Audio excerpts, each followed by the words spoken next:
I know it's here somewhere. Finally. Oh, it's time for the doctor.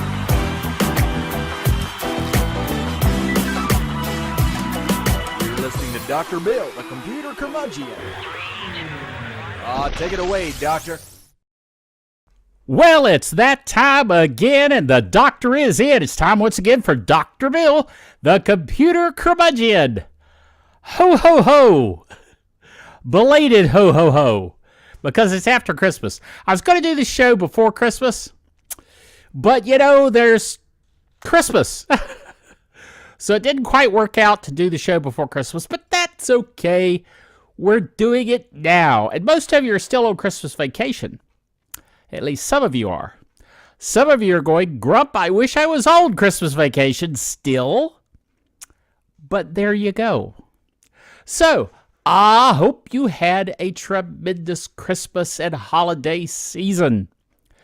And that you were able to give lots of stuff to lots of good folks, family and friends. I enjoy the giving stuff. Particularly watching people open stuff. And I like opening stuff myself. Matter of fact, I'm surrounded here by a table full of stuff that I got for Christmas. I got some really cool stuff for Christmas. I actually got way more for Christmas than I was expecting, including a Moment camera lens. And my phone is currently set up with the Moment case that pairs with the lens, but I'm not using that lens to do the show because it's a telephoto lens, and I don't need to use a telephoto lens. Dingle. Yes, Fred. As you'll notice, Fred now has his own lower third. He insisted. He was quite grumpy that the lower thirds I was using for his interjections had my name and Twitter account on them. Now, he doesn't have a Twitter account because he doesn't believe in social anything. He's quite antisocial, as a matter of fact. Right, Fred? Right. As you can see from his comments, he's quite antisocial. But I, on the other hand, am more sociable, associated, etc. I keep making the camera move. I'm going to get my hand off the table so I don't jiggle the table and make the camera move. How's that? Is that better? At any rate, let me show you. I got these in my stocking. These are pecans. Or pecans, as some people call them. You can call them anything you want to as long as I get to eat them. And then a Hershey bar. And another Hershey bar. And some chewing gum. And a Baby Ruth. And caramels. One cannot have too many caramels. Just saying. And one of my very favorites. Tootsie Rolls. Yes. So as you can see, I have lots of stuff. And I have stuff that's geeky stuff. Like let me get it where it's not shining on it. The official keyboard vacuum cleaner. Yes. And a light. You know how I am with light. I like light. That's why I have the light set up here now for officially shooting the show. Yes, Fred, well. Wow. He's just not in the Christmas spirit, is he? He needs to get in the Christmas spirit. Yes, I know it's after Christmas. But still, we should let it carry over. We should let it inform our interactions. Does that sound highfalutin enough? Okay. What else we got here? Oh, yeah. I keep coming up with all these things that are here on the table. This is a stand with a USB connector for parking my Pixel 2 phone and charging it. How cool is that? And it's just one of the many things that I have here, and not the least of which, kind of the big gift, is a Chromebook Flip.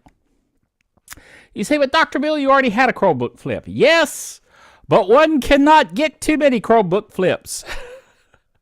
No, that's not the reason. The reason is this is the newest, latest, greatest, fastest, coolest, faster Chromebook Flip with a USB-C connector for charging, which is cool because my Pixel 2 XL uses a USB-C for charging as well. So now it's matching.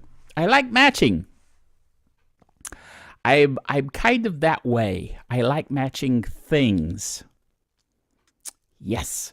So I've got that to guide me on my trek through the show. I don't know if you can see this. You probably can't because of the microphone. I have another Christmas present on. This is my official Federation t-shirt. It says United Federation of Planets, of which I am a member. Yes, Fred, there are those who believe that I am from another planet. But anyway, I'm part of the United Federation of Planets. I myself am not a planet, but I claim the UFP. Okay. We are proud members of the Tech Podcast Network, techpodcast.com. If it's tech, it's right here on Dr. Bill, the Computer Curmudgeon. We're also proud members of the International Association of... Let me try that again. We're proud members of the International Association of Internet Broadcasters. I gotta work on the tongue. Anyway, tell you what I'm gonna do. I'll put my chewing gum back in my mouth. You'll just have to put up with me chewing gum. Because I'd already started chewing gum and I took it out to do the show. And then I thought, I'm the computer curmudgeon. I can smack gum with the best of them. Yes. Okay, I shouldn't smack gum while I'm doing the show. I'll put it back. Trying to be professional. Dingle. Anyway, so let's look at the blog, shall we? The blog, of course, is drbill.tv, drbill.tv, as it says there on the screen. Okay, first item from December the 20th, which is before Christmas, by the way. Windows 10 face recognition can be tricked by a photo. Way to go, Microsoft! I can hold up a photo and go and get into somebody's phone. Not good, but hey. Anyway, are you looking for last-minute techie gifts? Well, if you are, it's now after Christmas. So unless you give people gifts after Christmas to celebrate New Year's or something, it is a little late. But last minute, as of when I posted this, which was on December 20th, it was early enough for those who read the blog post, which I would encourage you to do, is read the blog posts regularly. Subscribe to the RSS feed of the blog posts. That way you won't miss stuff. Okay? So, what I did here is I recommended the Roku Ultra, the Google Chromecast, and the Amazon Fire TV Stick. Of course, I have all of those because I'm into overkill. But no, they all have different purposes for existing in the planetary plane.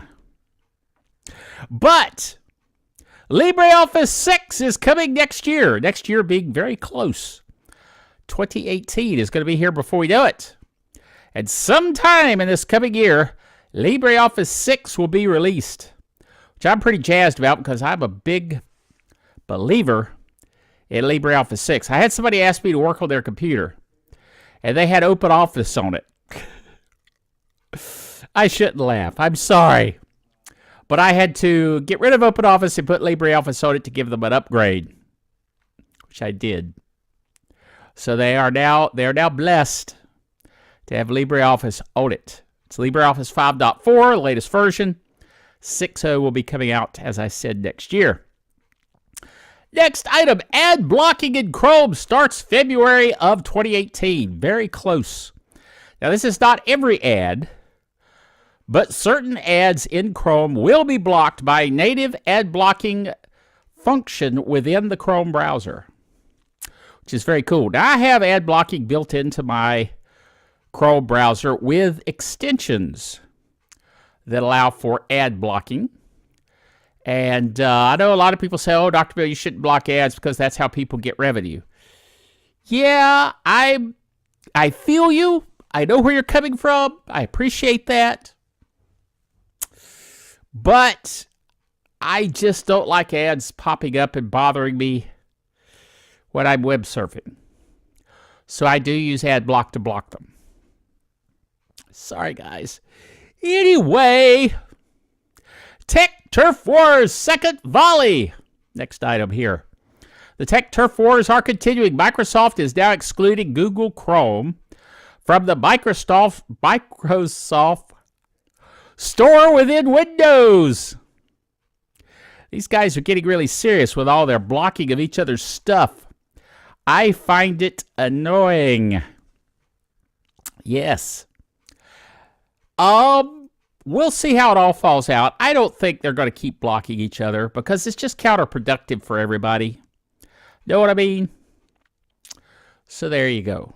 Speaking of cool software and cool operating systems, let's do a demo of the latest, greatest version of Linux Mint.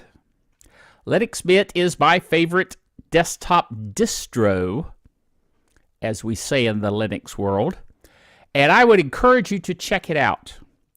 I installed it recently on my Linux notebook, and I am truly geeking out on it. I've customized it all up, as you will see shortly, and it looks awesome. So let's look at that right now. All right, welcome to my Linux Mint desktop. This is the latest version that I've been talking about.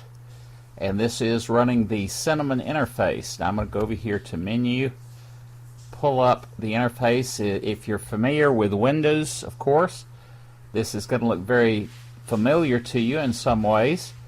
But you have all these various options. Let's go into graphics, for instance. You've got the GIMP and Pix. Go to Internet. I've got Chromium web browser installed, which of course is Chrome for Linux. I've got Dropbox, FileZilla for FTP. I've got Firefox.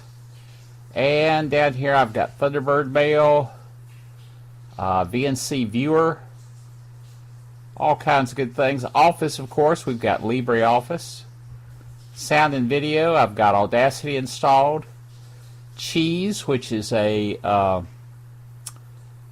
gives me the ability to use the webcam built into the laptop here, that I can actually even shoot a show with it if I wanted to. EasyTag is a very neat MP3 tag system, which is cool. And then Kazam, which I'm actually using to record the screen that the video that we're watching right now. So there you go.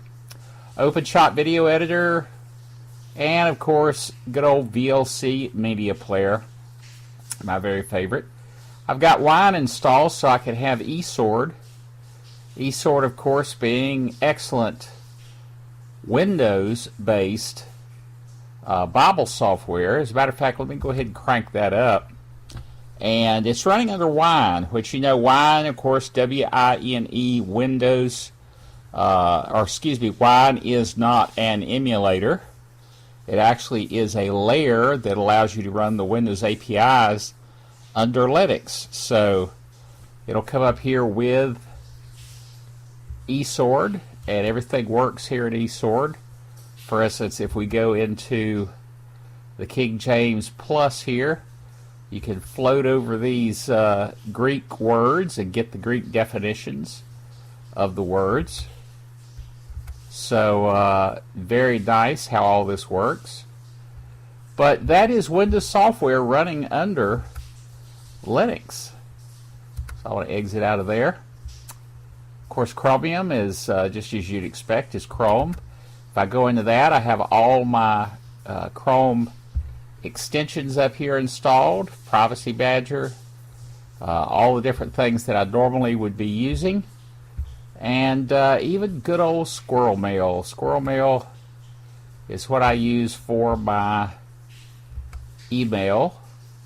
I know it's old school, but hey, I like it. It's simple, it works. And then of course Audacity for recording audio, Thunderbird for local email. Everything just plain works, and I really like it. I strongly encourage you to consider using Linux Mint as your desktop. Now, the nice thing about Linux Mint is I can come here. Notice it says we've got one update available. I can actually choose to install the updates.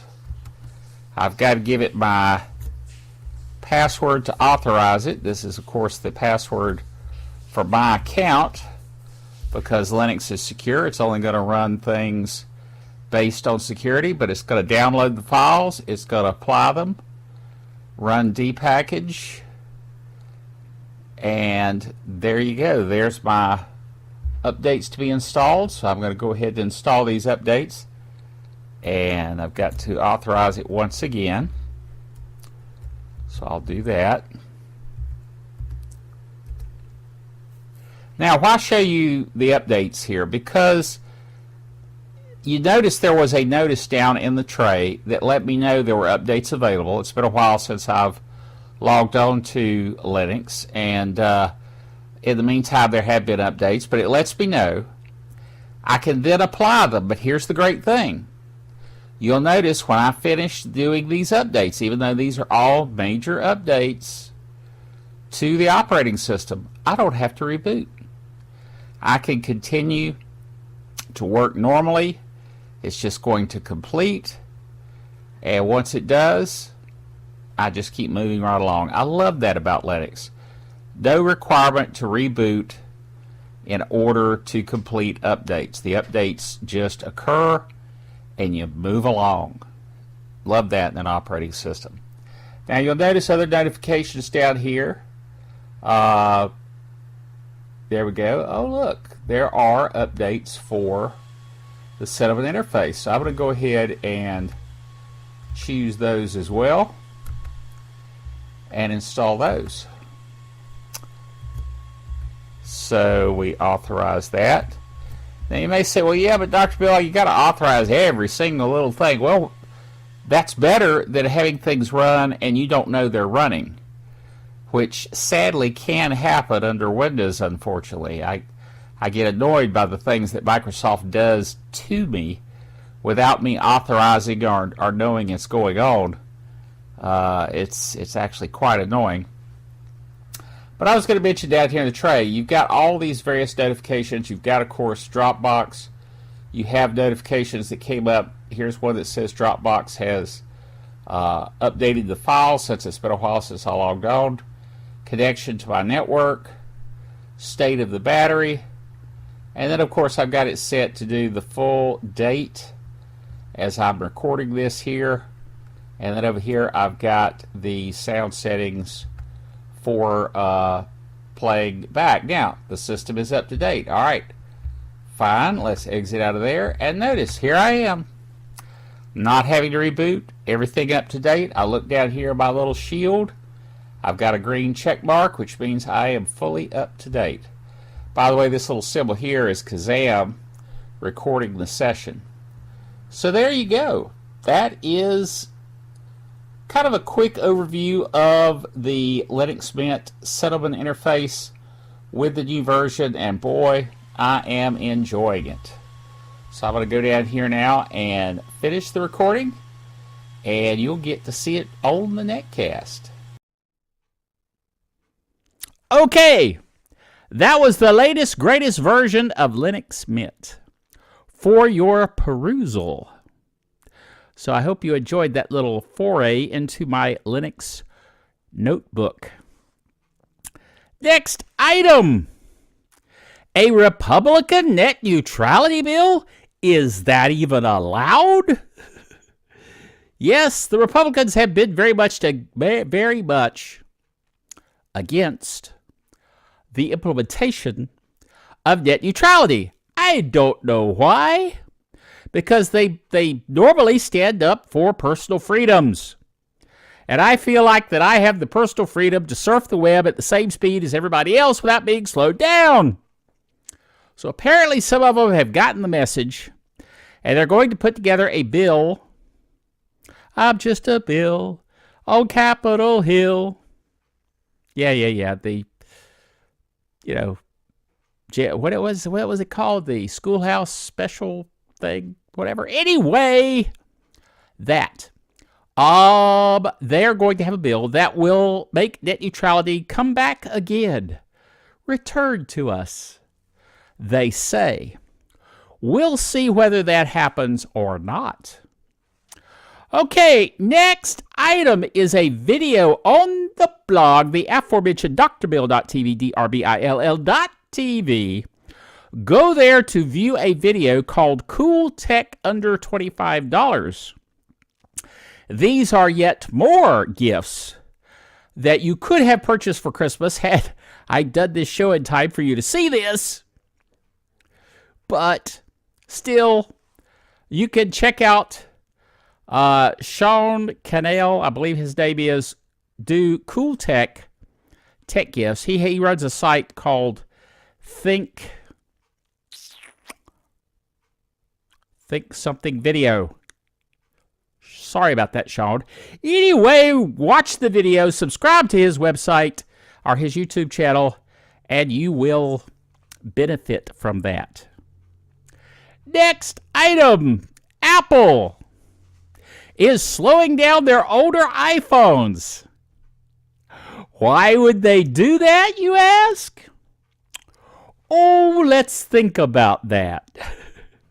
Because they want you to upgrade and buy newer iPhones, of course. Now, they claim it's because the batteries in the older phones are dying, so they have to slow down the phones to make the batteries last longer. And some pundits have decided that that is legitimate. I, however, am not one of those that believe it's legitimate. I think they're slowing it down so you'll buy new iPhones. Because iPhone sales are not what they should be. Not what they normally would be for new iPhones being out there. The iPhone 8 followed very closely by the iPhone 10 to celebrate the 10th anniversary of iPhoniness. Yes. So, they're slowing down the old ones to make it more likely that you buy one of the new ones. There you go. Oh! That drum roll, of course, tells us that it's time for the Geek Software of the Week. Way to go, Fred. Yes. Are you an Apple guy or something? You want to interrupt me because I'm talking about Apple? Yeah, I have a MacBook Pro. I do. So I'm in the Apple-verse to a certain extent. Not as much as I'm in the Google-verse, but still. Anyway. Yes. Geek Software of the Week this week is Unchecky. What a name. Unchecky. And the reason for it is this. I have a story to tell you from a computer curmudgeonly perspective. And that is this. I was working on somebody's PC for them, just as a favor. And I was going to install CCleaner. I want you to think about CCleaner. CCleaner is C for crap cleaner. It's designed to clean the junk off your system. So what they have been very good about up until now is not installing any crap on your system when you install CCleaner. But now they are. If you watch very closely at the bottom of the screen as you start the install, you can uncheck the box that says, go ahead and install the AVG antivirus that I don't really need on my system, which gets them some extra payola. So, CCleaner now includes crap with it, which is annoying, super annoying. So this week's Geek Software of the Week is Unchecky, which runs in the background and unchecks those boxes for you when you start an install so that you don't accidentally get in a hurry and install something you didn't mean to install. How cool is that? So that is a good thing. It doesn't work on every single thing, unfortunately, but for most things it will work. So I encourage you to check that out. It's truly splendid and worthwhile. Okay. Last item for this week. Amazon has the most successful holiday sales ever. Everybody and his brother were shopping at Amazon, it seems. Amazon celebrated its biggest holiday season with customers all around the world shopping at record levels. Prime membership continued to grow during the holiday. In fact, in 1 week alone, more than 4 million people started Prime free trials or began paid memberships to benefit from the 2-day, 1-day, or same-day shipping. In addition to ultra-fast 1 and 2 hour delivery with Prime Now. I don't have my glasses, so I'm kind of looking at going, read through the blur. Anyway, also Amazon devices such as Alexa. She wakes up, yes. Alexa, what time is it? It's 2:46 p.m. 2:46 p.m. here now as I record this. Probably not where you are, but at any rate, good old her. So more people were buying that this season with the Dots, the Echo Dots, and with the Fire TV sticks, which they had on sale, and also the Alexa voice remote. Don't say anything. Allowed people to order a lot of TP-Link Smart Plug Minis, which is also quite popular. This is Kindle's 10th holiday season, and I bought a Kindle 8-inch tablet for my wife, so I'm one of the people that chalked up additional Amazon sales of Kindles for their 10th anniversary, so good on me for helping out Amazon. As if they needed any more help. They're already taking over the world in terms of sales. But anyway, Jeff Bezos is now the richest person on the planet, probably in the universe. Probably more so than Zaphod Beeblebrox. You know what I'm saying? Wow. Actually, I don't know if Zaphod was that rich, but hey. So I hope you enjoyed this post-Christmas podcast. And I said it right. So there you go. So enjoy the rest of your vacation if you have any left. If you don't, then I moan and groan and gripe with you. Because I'm just that agreeable a person. And until next time, remember that the doctor is out of here. And I shook my microphone. I'm sorry about that.